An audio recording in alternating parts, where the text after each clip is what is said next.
নমস্কার, কেমন আছেন আপনারা সবাই? দেবযানীস রান্নাঘরে আপনাদের স্বাগত জানাই। আজকে বানিয়েছিলাম নিরামিষ পটলের দোলমা। পটলের দোলমা অনেকেই অনেক রকম পুর দিয়ে বানিয়ে থাকে। তবে নিরামিষ পটলের দোলমা বলতে এই পুরটা দিয়ে আমার খেতে কিন্তু ভীষণ ভালো লাগে। তাই রেসিপিটা আপনাদের সাথে শেয়ার করলাম।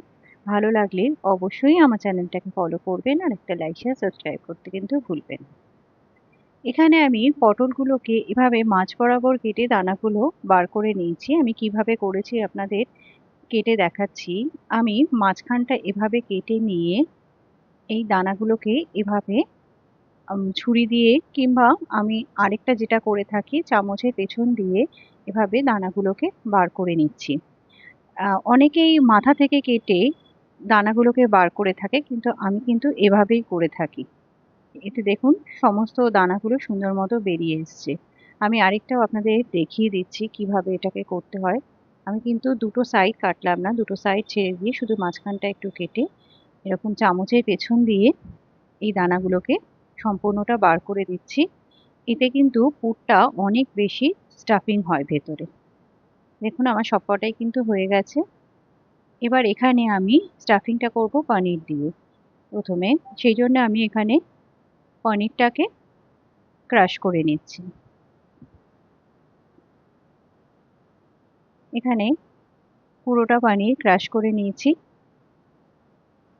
এবার এখানে নিয়ে নিয়েছি একটা নারকোল কোড়া আর একটু কাজু আর কিশমিশ কেটে নিয়েছি। এবার একটা ফ্রাই প্যানের মধ্যে আমি দিয়ে দিচ্ছি কিছুটা তেল, আর তার মধ্যে দিয়ে দিলাম আদা বাটা, আর দিয়ে দিচ্ছি কাঁচা লঙ্কা কুচি। এটাকে ভালো করে একটু ভেজে নেব। এর মধ্যে দিয়ে দিচ্ছি যে বাদাম, কাজু বাদাম আর কিশমিশটা আমি কেটে কেটে রেখেছিলাম, সেটাকে দিয়ে এটাকে একটু হালকা করে ভেজে নেব। এটা ভাজা হয়ে গেছে। এবার এখানে নারকোলটা দিয়ে দিচ্ছি। নারকোলটা দিয়েও এটাকে একটু ভালো করে মিক্স করে নেব, এবং খুব বেশিক্ষণ ভাজবো না নারকোলটা, নালে শুকনো হয়ে যাবে। কিছুক্ষণ একটু হালকা নাড়িয়ে চাড়িয়ে এর মধ্যে পনিরটা দিয়ে দিচ্ছি।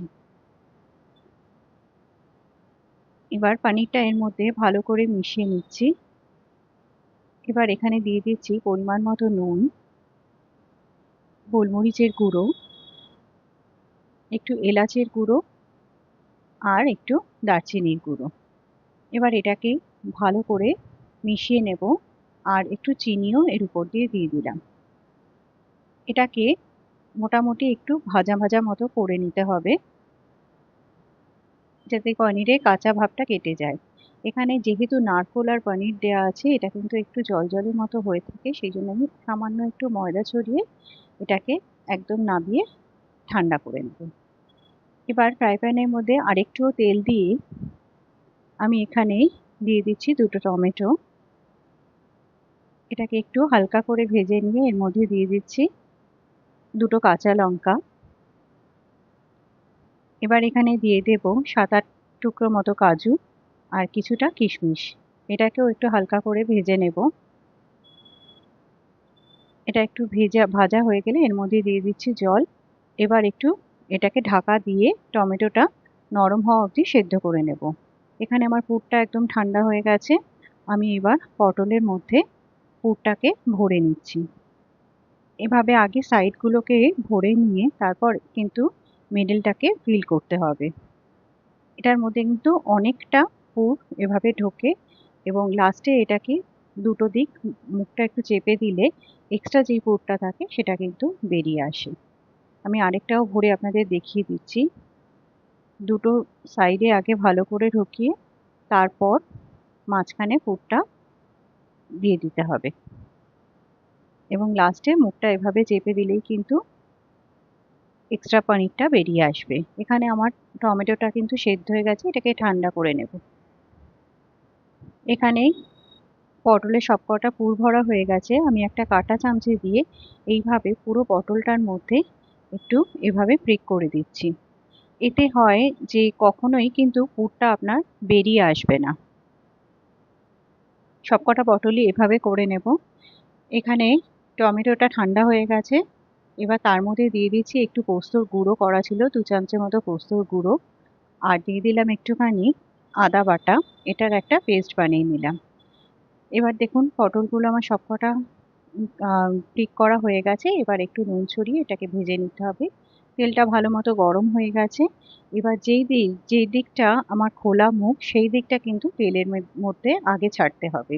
তাহলে কিন্তু দেখবেন কখনোই পুরটা বেরিয়ে আসবে না। দেখুন এইভাবে কিন্তু সবকটাকে ছেড়ে দিলাম। দিয়ে এটাকে হাই ফ্লেমে ভেজে নিতে হবে। দেখুন একটা দিক ভাজা হয়ে গেছে, একটুও কিন্তু পুর বেরিয়ে আসেনি।